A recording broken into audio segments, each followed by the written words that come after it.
Alô, amigos, eu sou Humberto Goulart, da Agência Servidores. Todos os dias a gente conversa com servidores públicos por aqui para compreender a situação, compreender como estão acontecendo as coisas. E hoje eu tenho o prazer de receber a Luciene Pereira, que é dirigente da Audi TCU, né? E que, para a gente falar a respeito de uma lei extremamente importante que está fazendo 20 anos exatamente hoje, a Lei de Responsabilidade Fiscal. E num momento em que a Lei de Responsabilidade Fiscal precisou ser quebrada em função da crise. Luciene, muito obrigado por atender ao nosso convite. Qual é a importância da Lei de Responsabilidade Fiscal para o país e quais são as implicações dela ter tido necessidade de ter sido quebrada em alguns casos para atender a essa enorme pandemia que nós estamos vivendo? Em primeiro lugar, boa tarde, Humberto. Muitíssimo obrigada por essa oportunidade que a agência Servidores oferece à Audi TCU. A Audi TCU é uma associação que representa auditores do Tribunal de Contas da União e é uma das afiliadas da NTC, que é a Associação Nacional que representa auditores de todos os tribunais de contas do Brasil. É uma honra para mim fazer parte deste programa numa data tão simbólica para todos nós, dos 33 tribunais de contas do Brasil e para todos os servidores públicos, os agentes públicos que atuam com a Lei de Responsabilidade Fiscal, sejam os gestores, os magistrados, os auditores de controle externo, os procuradores de contas, os procuradores da República, promotores. Somos aí uma legião que, junto com os gestores, a gente atua nesses 20 anos numa luta de fazer a operacionalização e a consolidação da Lei de Responsabilidade Fiscal. A Lei de Responsabilidade Fiscal é uma norma geral de finanças públicas exigida pela Constituição como o outro lado da moeda, né? Um lado da moeda são as normas para a arrecadação. Então, nós temos o Código Tributário Nacional, que rege como que o Estado arrecada da sociedade para que ele possa prestar os serviços públicos. A Constituição garante um conjunto de direitos e isso implica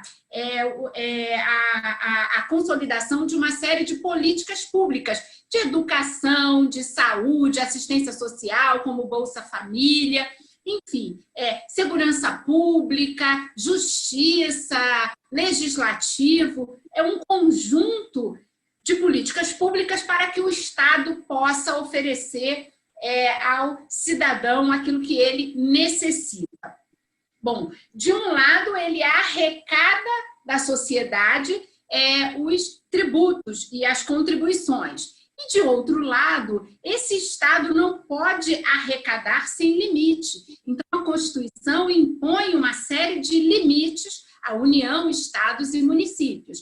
E a Lei de Responsabilidade Fiscal faz, então, ela é esse outro lado da moeda. Se um lado são as regras para o Estado arrecadar, a Lei de Responsabilidade Fiscal é o outro lado, que são as regras de como que o Estado pode gastar e se endividar. Então, ela tem um conjunto de limitações de despesas, um conjunto de regras de despesas. Não basta eu ter apenas limites, eu tenho que ter condicionantes para que esses limites sejam cumpridos. Porque não adianta eu chegar um belo dia e vir que o Estado está acima do limite de pessoal. O que aconteceu no dia a dia para esse Estado chegar ali na frente acima do limite de pessoal, como a gente tem hoje, né? Assim, há alguns anos, nos últimos 5 anos, os estados vêm passando por uma situação, houve muito excesso de despesa de pessoal e isso vai ter que ser enfrentado. Então, este é um ponto. Segundo ponto, né? A questão da flexibilização que foi necessária na Lei de Responsabilidade Fiscal. Eu queria chamar a atenção para uma questão. A própria lei de responsabilidade fiscal, ela tem as suas válvulas de escape para situações de calamidade pública, para situação de baixo crescimento do PIB. Então, já existem as regras lá, como essa do artigo 65, que o Congresso Nacional, a partir desse dispositivo, reconheceu a calamidade pública por uma situação sanitária de extrema gravidade, afetando vários entes da federação, embora haja vários municípios que ainda não tenham nenhum caso de Covid, mas eles serão afetados à medida em que a economia tem uma contração, a União vai arrecadar menos, os estados também, e aí a repartição de receita, obviamente, será afetada. Então, mesmo os municípios que não têm caso de Covid, eles vão ter as suas finanças alteradas. Então, o que a Lei de Responsabilidade Fiscal contempla?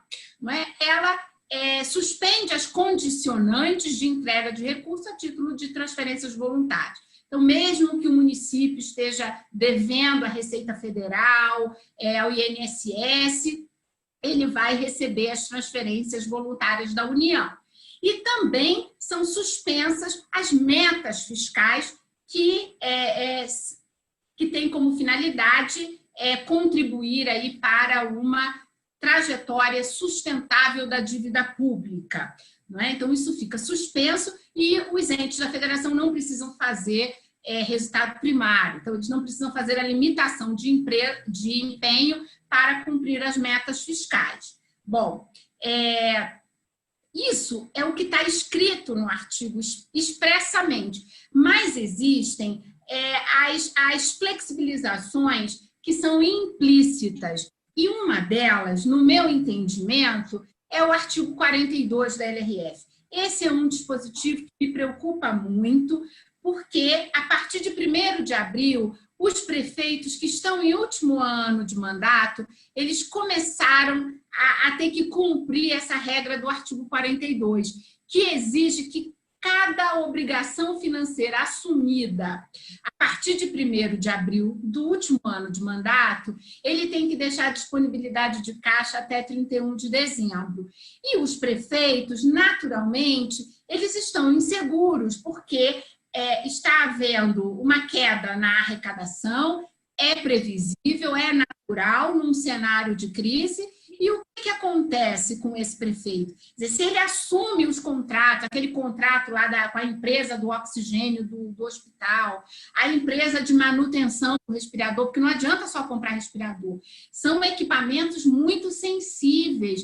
Você tem que ter contratos de manutenção para, se aquele respirador der algum tipo de problema, a empresa substituir ou ter algum backup e eles mandarem esse com defeito logo para manutenção. Então, se ele não tem um contrato de manutenção, e se ele fica com medo de assinar esse contrato, porque ele não vai ter a disponibilidade de caixa, ele pode não ter a disponibilidade de caixa até dezembro, esse prefeito pode ficar numa situação de insegurança. Ora, se eu contrato e não tenho dinheiro, depois eu respondo por um crime. Não é? Eu posso ter as minhas contas julgadas irregulares, e se eu não contrato o paciente, eu não vou ter como atender a população.